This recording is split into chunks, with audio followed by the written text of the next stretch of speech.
Selamat datang di channel Kresin Cerita Horor.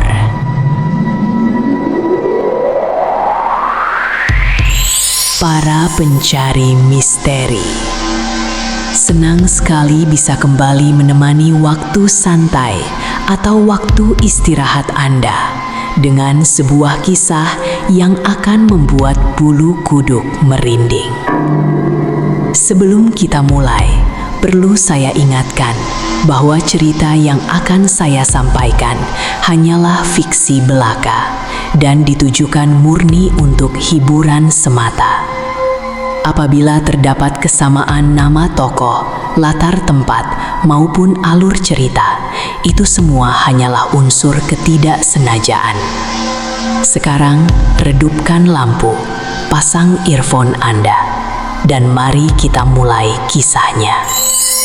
Kali ini akan membawakan sebuah kisah teror setan payungan di Indramayu.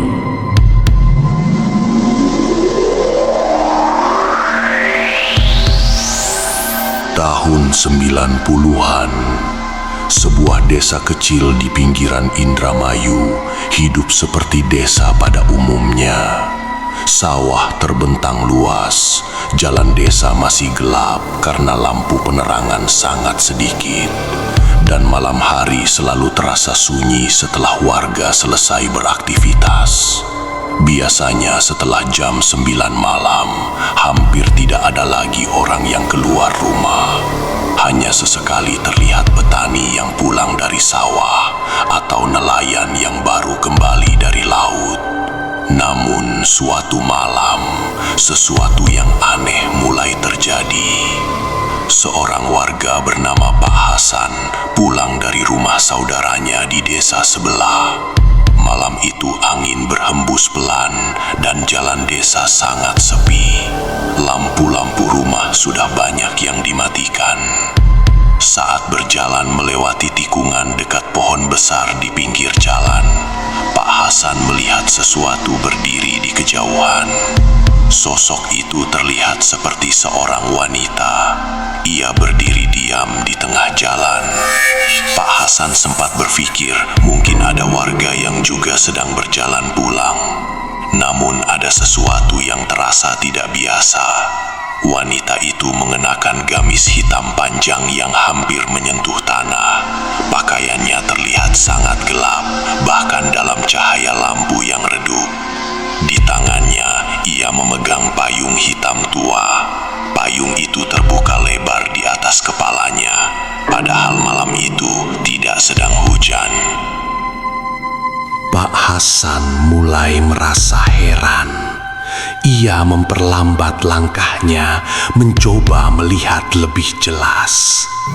Wanita itu tetap diam, tidak bergerak, tidak berjalan, hanya berdiri di tengah jalan dengan payungnya.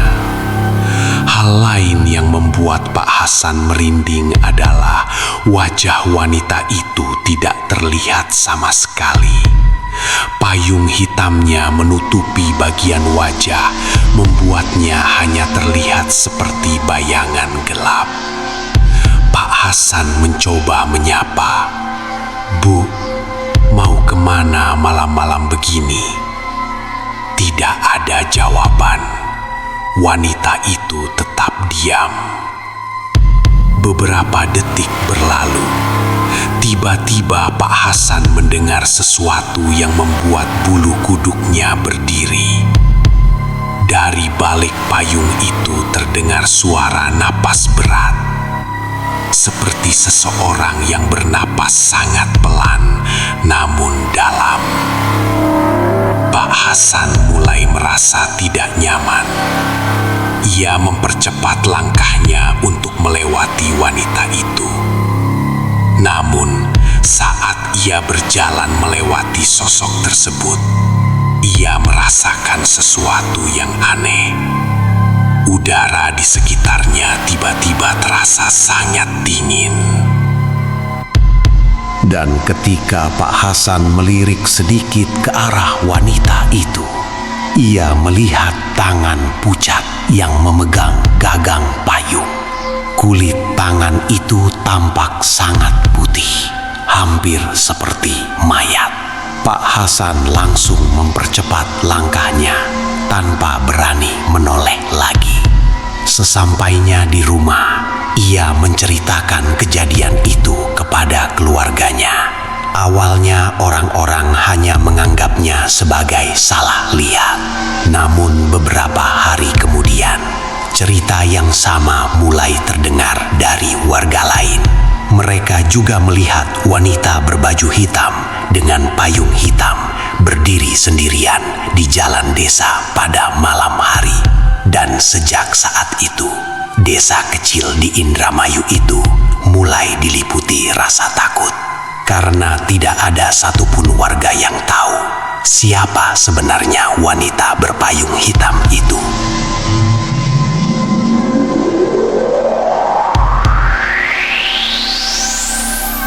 Beberapa hari setelah kejadian yang dialami Pak Hasan, cerita tentang wanita berpayung hitam mulai menyebar di seluruh desa. Sebagian warga tidak percaya. Mereka menganggap cerita itu hanya kabar yang dibesar-besarkan. Namun bagi orang yang benar-benar melihat sosok itu, rasa takutnya tidak mudah hilang.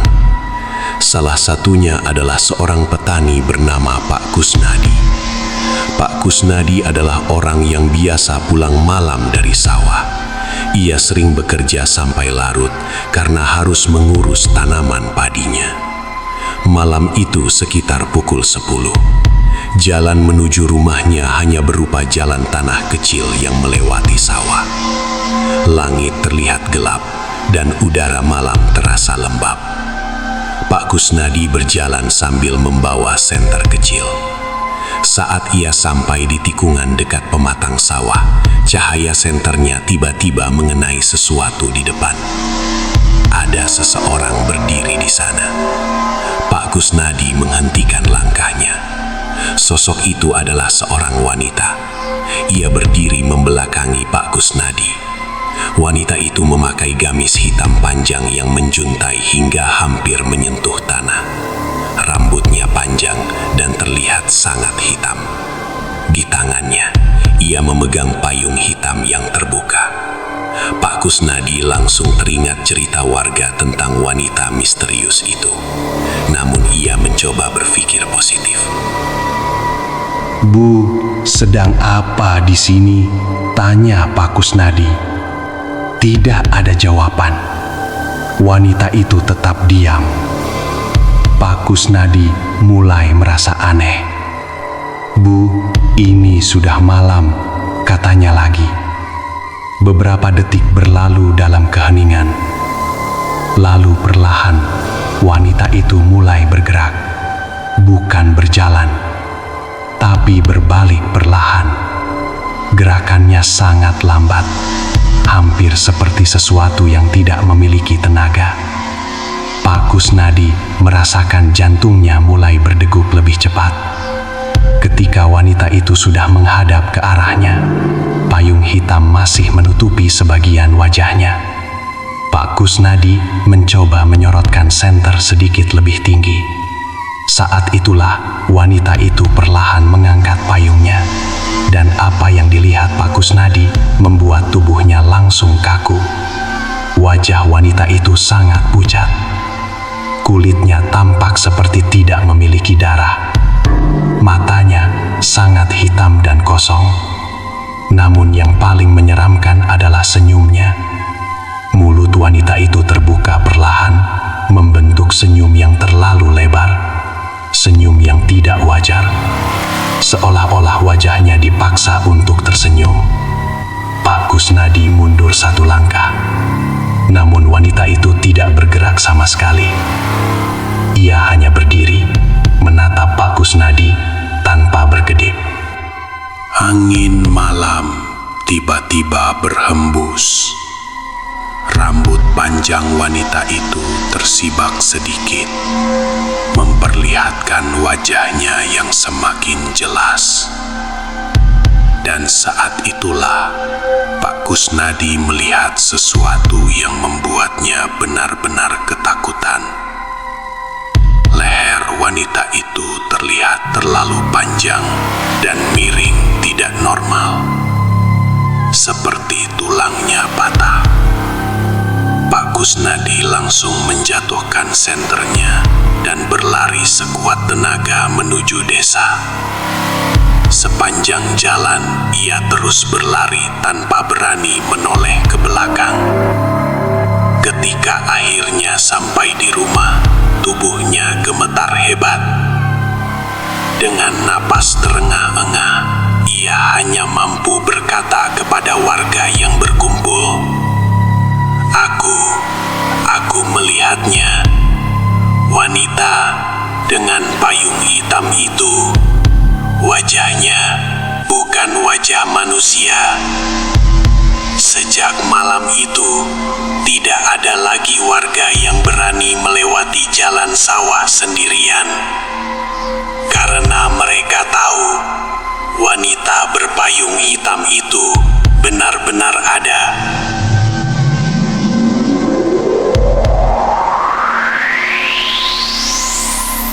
Beberapa hari setelah kejadian yang dialami Pak Kusnadi, suasana desa mulai berubah. Biasanya malam di desa itu terasa tenang. Warga masih sering berkumpul di teras rumah atau mengobrol di warung kecil dekat jalan. Namun sekarang suasana menjadi berbeda. Setiap kali malam tiba, banyak warga yang memilih menutup pintu lebih cepat. Cerita tentang wanita berbaju hitam dengan payung hitam semakin sering terdengar. Ada yang melihatnya di dekat sawah, ada yang melihatnya di tikungan jalan desa. Bahkan ada yang mengaku melihat bayangan payung hitam berdiri di kejauhan saat malam hari. Namun kejadian paling aneh terjadi pada suatu malam sekitar pukul 11. Seorang pemuda desa bernama Rahul baru saja pulang dari rumah temannya. Ia mengendarai sepeda motor melewati jalan utama desa yang biasanya sangat sepi pada malam hari. Lampu motornya menerangi jalan tanah yang gelap. Saat sampai di sebuah persimpangan kecil dekat pohon asem tua, Rahul tiba-tiba melihat sesuatu di tengah jalan. Ia langsung mengerem.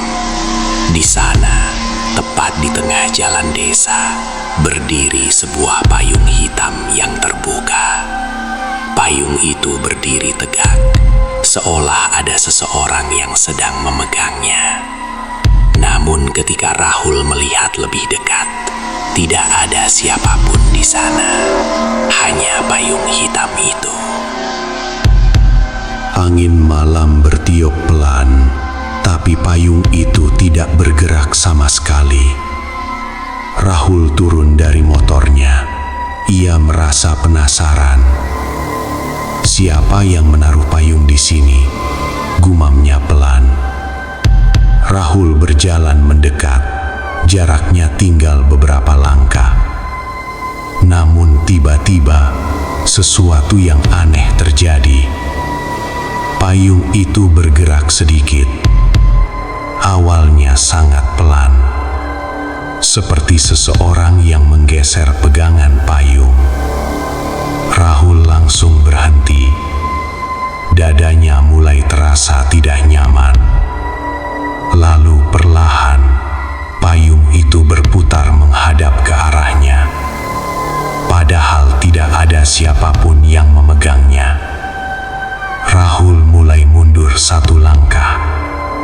Tiba-tiba, dari balik payung itu muncul sepasang kaki pucat yang menggantung sedikit di atas tanah. Tubuh Rahul langsung merinding. Payung itu perlahan terangkat, sedikit demi sedikit. Dan dari baliknya muncul sosok yang selama ini hanya ia dengar dari cerita warga. Seorang wanita tinggi dengan gamis hitam panjang. Rambutnya panjang menutupi sebagian wajahnya. Tangannya yang pucat memegang gagang payung, dan wajahnya perlahan terlihat dalam cahaya lampu motor. Kulitnya pucat seperti mayat, matanya hitam dan kosong. Wanita itu menatap Rahul tanpa berkedip. Lalu bibirnya mulai bergerak, membentuk senyum tipis yang sangat menyeramkan. Rahul tidak bisa bergerak selama beberapa detik. Tubuhnya seperti membeku. Namun saat wanita itu mulai melangkah mendekat, Rahul akhirnya tersadar. Ia langsung melompat ke motornya dan menyalakan mesin secepat mungkin. Motor itu melaju kencang meninggalkan tempat itu. Namun sebelum ia benar-benar pergi, Rahul sempat melihat sesuatu di kaca spion motornya. Wanita berpayung hitam itu tidak berjalan. Ia hanya berdiri. Namun jarak antara mereka semakin dekat. Sejak malam itu, Rahul tidak pernah berani keluar rumah sendirian lagi setelah malam.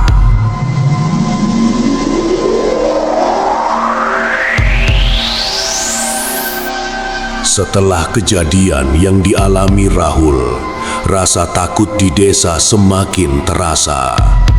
Warga mulai yakin bahwa cerita tentang wanita berpayung hitam bukan sekedar rumor. Ada sesuatu yang benar-benar menghantui desa itu. Namun teror yang lebih menyeramkan mulai terjadi beberapa hari kemudian. Suatu malam, sekitar pukul 12, seorang ibu bernama Bu Cucun terbangun dari tidurnya. Ia merasa seperti mendengar sesuatu dari atas rumah. Awalnya, ia mengira hanya suara kucing. Namun suara itu terdengar lagi. Krosak. Krosak. Krosak. Seperti langkah kaki seseorang. Bu Cucun menahan napas. Rumahnya beratapkan genteng tua. Jika ada sesuatu berjalan di atasnya, suara itu pasti terdengar jelas. Ia mencoba membangunkan suaminya. Namun sebelum sempat berbicara, suara itu terdengar lagi. Krosak. Krosak. Krosak. Kali ini lebih pelan. Seolah seseorang sedang berjalan perlahan di atas atap rumah mereka. Suaminya langsung bangun dan mengambil senter. Dengan hati-hati ia membuka pintu rumah dan keluar ke halaman. Udara malam terasa dingin dan sangat sunyi. Suaminya mengarahkan senter ke arah atap rumah. Awalnya tidak terlihat apa-apa.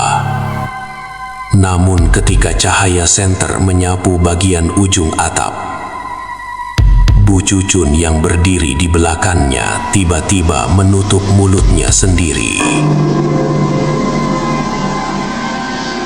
Di atas genteng rumah mereka terlihat sebuah payung hitam terbuka. Payung itu berdiri di atas genteng, seolah ada seseorang yang sedang berdiri di bawahnya. Namun dari bawah, mereka tidak bisa melihat tubuh orang itu. Hanya payung hitam yang terlihat jelas. Suaminya menyorotkan senter lebih kuat. Dan saat itulah payung itu bergerak sedikit. Perlahan, seperti seseorang yang sedang menoleh ke arah mereka.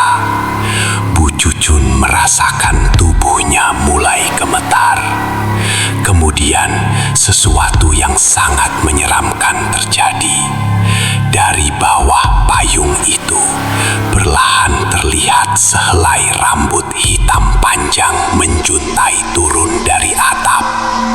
Rambut itu bergoyang pelan tertiup angin malam. Dan beberapa detik kemudian, sepasang mata hitam kosong muncul dari balik genteng. Sosok wanita itu sedang mengintip mereka dari atas atap. Bu Cucun langsung berteriak histeris. Suaminya menjatuhkan senter karena kaget. Saat senter itu jatuh dan cahayanya berputar ke arah lain, bayangan payung hitam di atas atap tiba-tiba menghilang. Ketika mereka berani melihat kembali, tidak ada apa-apa di sana. Tidak ada payung, tidak ada sosok wanita. Namun sejak malam itu, hampir setiap rumah di desa mulai mendengar suara langkah misterius di atas atap mereka. Dan setiap kali mereka berani melihat keluar, yang terlihat hanyalah bayangan payung hitam bergerak di atas genteng. Seolah-olah wanita berpayung hitam itu sedang berjalan dari rumah ke rumah.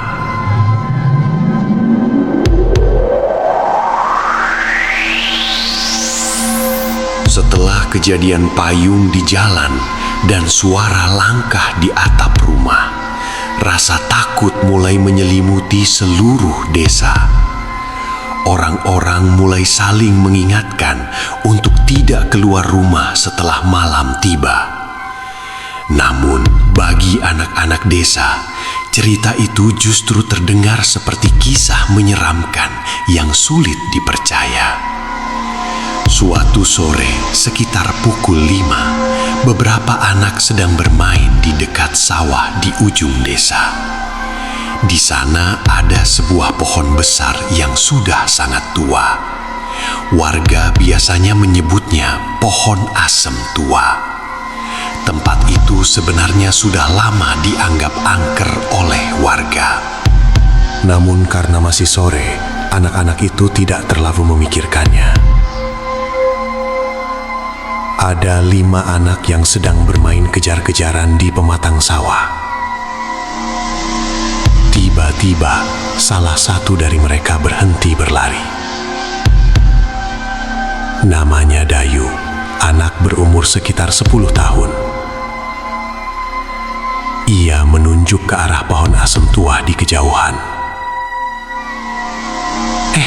Itu siapa?" katanya pelan. Anak-anak lain ikut menoleh.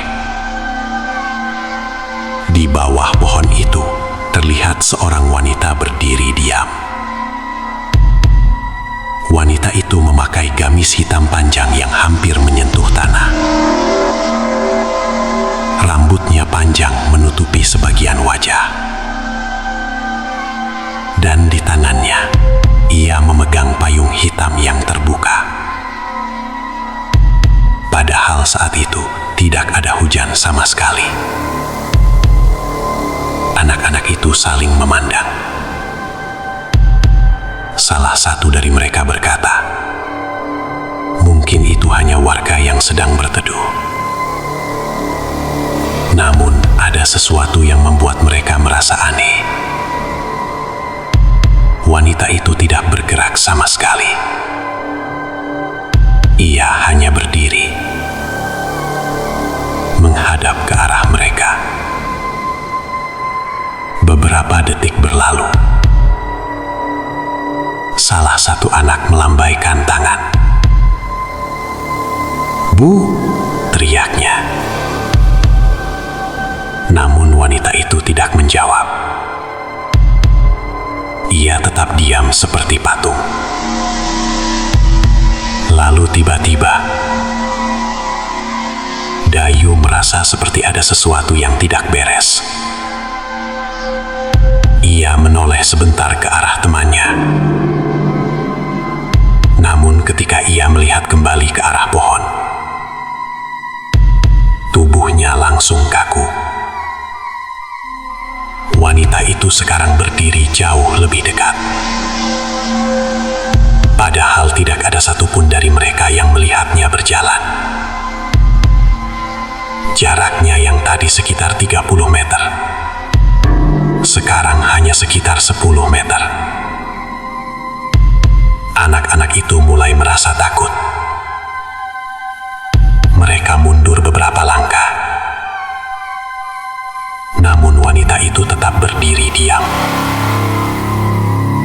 Payung hitamnya sedikit miring menutupi wajahnya. Lalu perlahan, angin sore berhembus. Rambut panjang wanita itu tersibak sedikit. Dan saat itulah, anak-anak itu melihat wajahnya. Kulitnya sangat pucat, matanya hitam kosong, dan bibirnya membentuk senyum yang sangat lebar. Senyum yang tidak wajar. Senyum yang membuat anak-anak itu langsung berteriak ketakutan. Mereka lari sekuat tenaga menuju desa.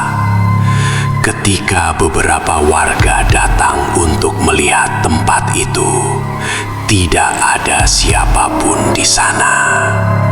Tidak ada wanita, tidak ada payung. Namun sejak sore itu, anak-anak desa tidak pernah berani lagi bermain di dekat pohon asem tua. Karena mereka yakin wanita berpayung hitam itu benar-benar ada.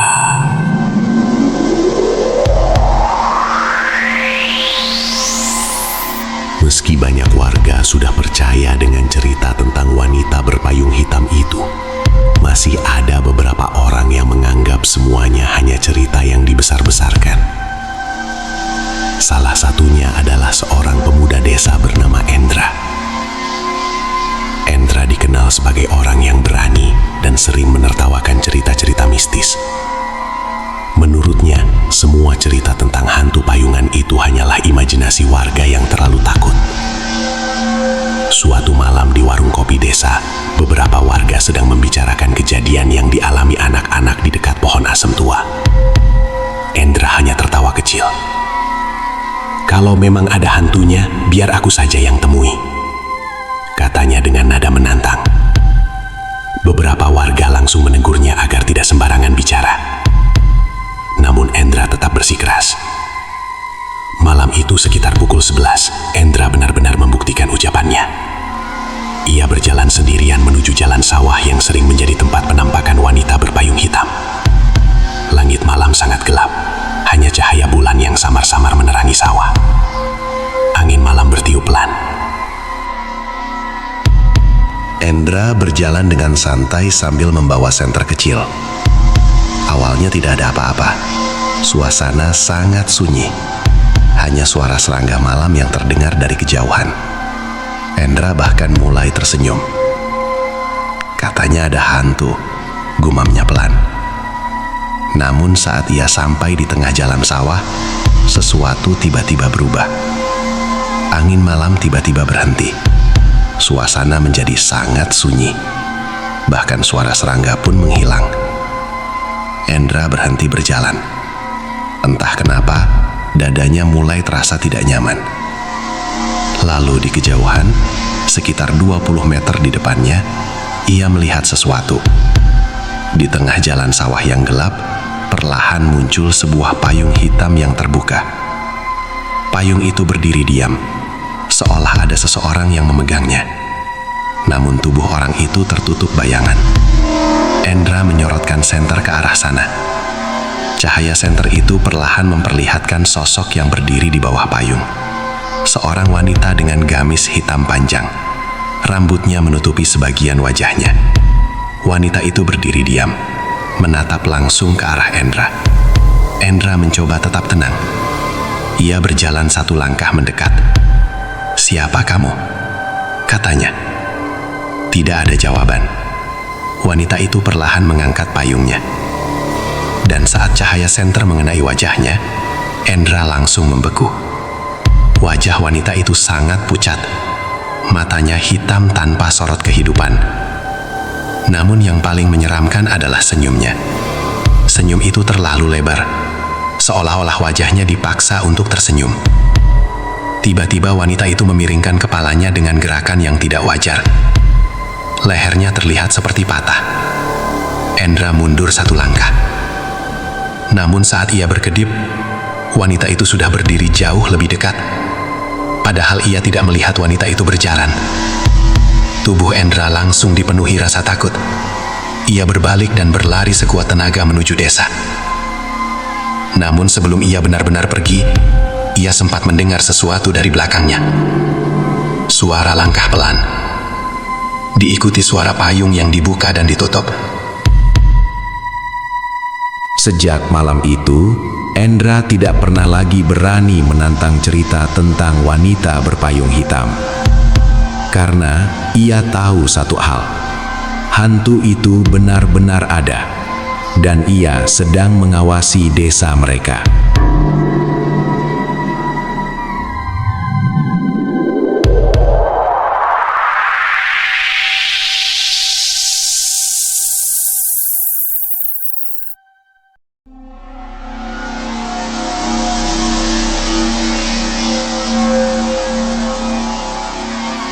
Setelah kejadian yang dialami Endra, cerita tentang wanita berpayung hitam semakin membuat warga desa gelisah. Tidak ada lagi yang berani berjalan sendirian pada malam hari. Bahkan beberapa warga mulai menutup warung lebih cepat dari biasanya. Rasa takut menyebar ke seluruh desa. Namun di antara semua warga, ada satu orang yang tampak sangat tenang. Ia adalah Mbah Cilong, seorang sesepuh desa yang sudah tinggal di sana sejak puluhan tahun lalu. Mbah Cilong dikenal sebagai orang yang banyak mengetahui cerita lama tentang desa itu. Suatu malam, beberapa warga berkumpul di rumahnya untuk meminta penjelasan. Mereka menceritakan semua kejadian yang sudah terjadi, mulai dari penampakan di jalan desa, payung yang bergerak sendiri, hingga kejadian yang dialami Endra di tengah sawah. Mbah Cilong mendengarkan semuanya dengan wajah serius. Setelah beberapa saat, ia menghela napas panjang. Lalu ia berkata dengan suara pelan, "Apa yang kalian lihat itu bukan hal baru." Warga yang mendengar langsung saling berpandangan. Mbah Cilong kemudian mulai menceritakan sesuatu yang sudah lama dilupakan oleh desa itu. Puluhan tahun yang lalu, sebelum desa itu seramai sekarang, pernah tinggal seorang wanita bernama Rizka. Rizka dikenal sebagai wanita yang pendiam. Ia sering terlihat berjalan sendirian membawa payung hitam kemana-mana. Bahkan saat cuaca cerah sekalipun, ia tetap membawa payung itu. Sebagian warga menganggapnya aneh, namun tidak ada yang benar-benar tahu kehidupan Rizka. Hingga suatu hari, terjadi sebuah peristiwa yang mengubah semuanya. Suatu malam, hujan sangat deras mengguyur desa. Petir menyambar berkali-kali. Beberapa warga melihat Rizka berjalan sendirian menuju sawah dengan membawa payung hitamnya. Tidak ada yang tahu mengapa ia pergi ke sana saat hujan deras seperti itu. Keesokan paginya, seorang petani menemukan sesuatu yang mengerikan di tengah sawah. Tubuh Rizka ditemukan tak bernyawa. Ia tergeletak di pematang sawah dengan posisi yang aneh. Lehernya terlihat miring tidak wajar. Dan di samping tubuhnya, terdapat payung hitam yang masih terbuka. Sejak kejadian itu, desa mulai sering mengalami hal-hal aneh. Beberapa warga mengaku melihat bayangan wanita dengan payung hitam berjalan di tengah hujan. Namun lama-kelamaan cerita itu mulai dilupakan. Hingga sekarang, ketika sosok itu kembali muncul, Mbah Cilong menatap warga satu persatu. Dengan suara pelan, ia berkata, "Jika benar arwah Rizka yang kembali, berarti ada sesuatu yang membuatnya belum tenang." suasana rumah Mbah Cilong langsung menjadi sangat sunyi. Karena untuk pertama kalinya, warga mulai menyadari bahwa teror ini mungkin berasal dari masa lalu desa mereka sendiri.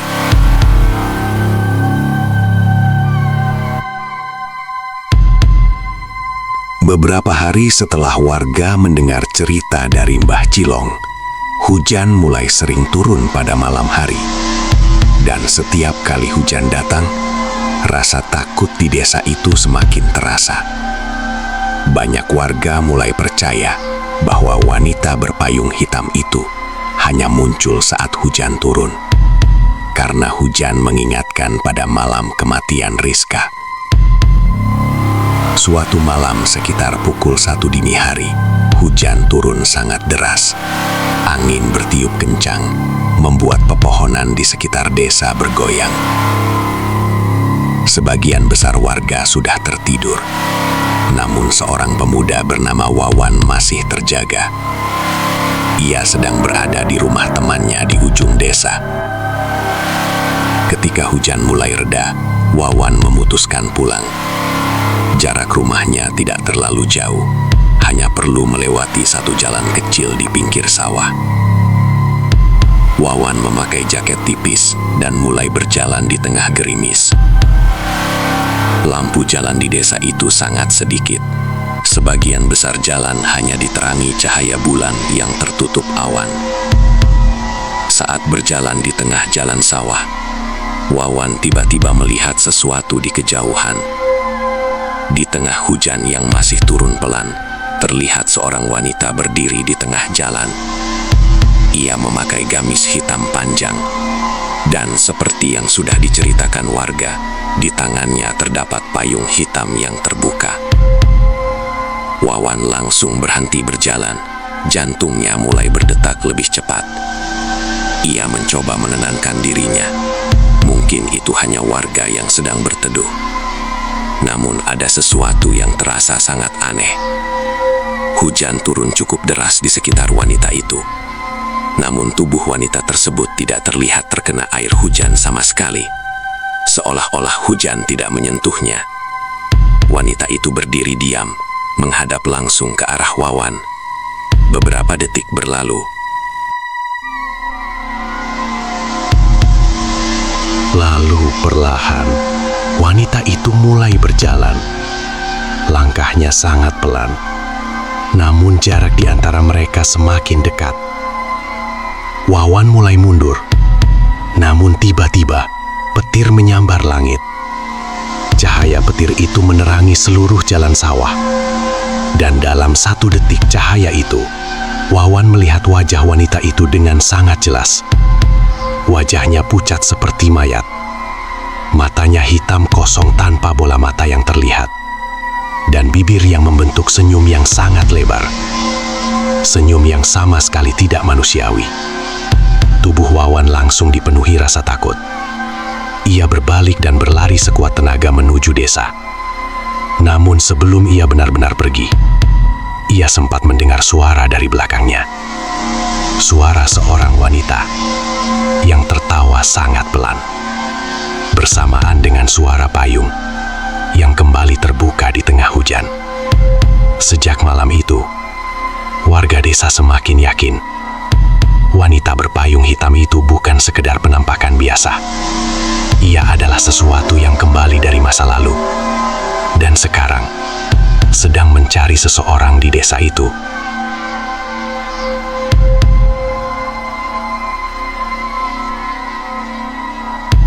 Setelah kejadian yang dialami Wawan pada malam hujan itu, desa menjadi semakin mencekam. Cerita tentang wanita berpayung hitam tidak lagi dianggap sekedar cerita menakutkan. Sekarang, semua orang tahu bahwa sosok itu benar-benar ada. Beberapa warga mulai melakukan doa bersama di musola desa. Mereka berharap teror itu segera berakhir. Namun, sesuatu yang lebih buruk justru terjadi. Suatu pagi yang berkabut, seorang petani bernama Pak Edi berjalan menuju sawahnya seperti biasa. Ketika ia melewati jalan kecil di pinggir sawah, ia melihat sesuatu yang membuat langkahnya berhenti. Di kejauhan, terlihat sebuah payung hitam terbuka di tengah pematang sawah. Payung itu berdiri sendirian. Tidak ada orang di sekitarnya. Pak Edi merasa aneh. Ia mendekat perlahan. Namun ketika jaraknya tinggal beberapa meter, tubuhnya langsung kaku. Di bawah payung hitam itu, ada seseorang yang berdiri diam. Ketika Pak Edi melihat lebih jelas, wajahnya langsung pucat.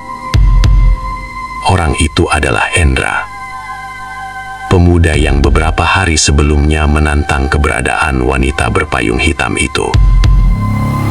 Endra berdiri dengan posisi yang sangat aneh. Tubuhnya kaku, kepalanya miring tidak wajar, dan matanya terbuka lebar menatap kosong. Pak Edi langsung berteriak memanggil warga.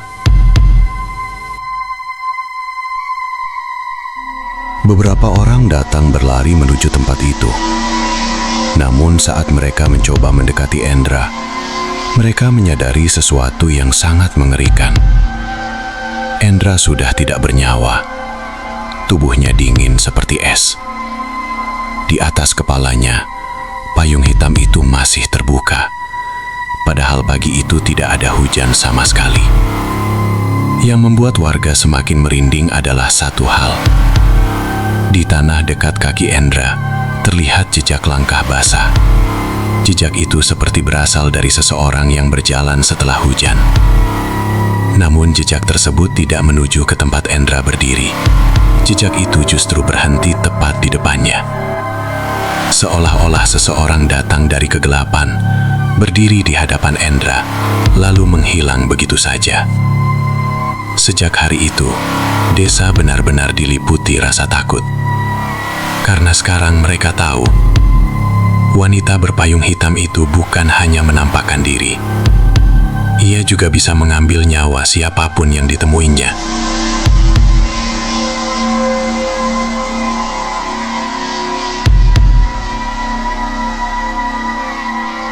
Setelah kematian Endra, warga desa sepakat melakukan sesuatu untuk menghentikan teror itu.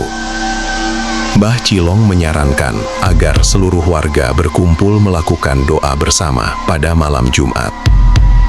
Malam itu, suasana desa sangat sunyi. Langit terlihat gelap tanpa bintang. Angin malam berhembus pelan di antara rumah-rumah warga. Semua orang berkumpul di musola desa, membaca doa dengan harapan arwah wanita itu bisa tenang. Beberapa jam berlalu, doa selesai dilakukan. Malam terasa lebih tenang dari biasanya. Tidak ada suara aneh. Tidak ada bayangan misterius. Beberapa warga mulai percaya bahwa teror itu mungkin sudah berakhir. Namun, ketika mereka mulai berjalan pulang ke rumah masing-masing, hujan tiba-tiba turun perlahan. Awalnya hanya gerimis kecil, namun cukup untuk membuat jalan desa menjadi basah. Seorang warga yang berjalan di belakang tiba-tiba berhenti. Ia menatap ke arah ujung jalan desa. Di sana, dalam gelapnya malam, terlihat sebuah payung hitam terbuka. Payung itu berdiri diam di tengah jalan. Semua warga yang melihat langsung terdiam. Perlahan, dari balik payung itu muncul sosok wanita berbaju hitam panjang. Rambutnya menjuntai menutupi sebagian wajah. Ia berdiri tanpa bergerak. Hujan turun di sekelilingnya, namun tubuhnya tetap kering. Wanita itu perlahan mengangkat wajahnya. Dalam cahaya lampu rumah yang redup, warga melihat senyum menyeramkan di wajah pucatnya. Mbah Cilong yang berdiri di depan warga langsung berbisik dengan suara gemetar. itu dia. Namun sebelum siapapun sempat bergerak, lampu-lampu rumah di sepanjang jalan tiba-tiba padam satu persatu. Desa itu kembali tenggelam dalam kegelapan. Dan di tengah gelapnya malam, yang masih terlihat hanyalah payung hitam yang perlahan bergerak mendekat. Beberapa detik kemudian, sosok wanita itu menghilang begitu saja. Hanya tersisa suara hujan yang jatuh di jalan desa. Sejak malam itu, wanita berpayung hitam tidak pernah terlihat lagi. Namun hingga bertahun-tahun kemudian, sebagian warga Indramayu masih percaya pada satu hal. Jika suatu malam hujan turun dan seseorang berjalan sendirian di jalan desa, kadang-kadang mereka bisa melihat di kejauhan seorang wanita berbaju hitam membawa payung hitam, berdiri diam, menunggu korban berikutnya.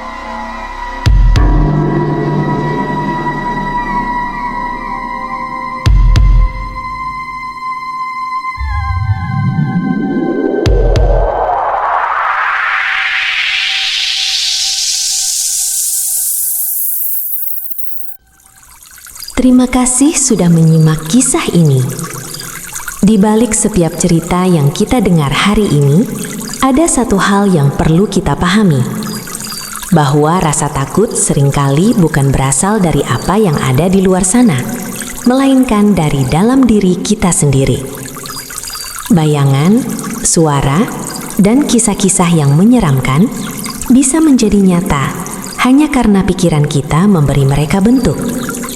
Semakin kita takut, semakin besar pula kekuatan yang kita berikan pada hal-hal yang sebenarnya belum tentu nyata. Karena itu, jangan biarkan rasa takut menguasai diri. Jangan sampai energi kita habis hanya karena membayangkan sesuatu yang belum tentu ada. Sebagai manusia, kita adalah makhluk ciptaan Allah yang paling sempurna. Kesempurnaan itu terletak pada akal dan pikiran yang diberikan kepada kita untuk membedakan mana yang nyata dan mana yang hanya ilusi. Ingatlah, Allah selalu dekat dengan kita, bahkan lebih dekat daripada urat nadi kita sendiri. Maka tidak ada alasan untuk merasa takut berlebihan, apalagi kepada selainnya. Tenangkan pikiran, kuatkan hati, dan kendalikan rasa takutmu. Karena sejatinya, yang paling berkuasa atas dirimu adalah dirimu sendiri dengan izin Allah SWT. Dukung terus channel Kresin Kisah Horor untuk terus berkarya. Jangan lupa like, komen, dan subscribe.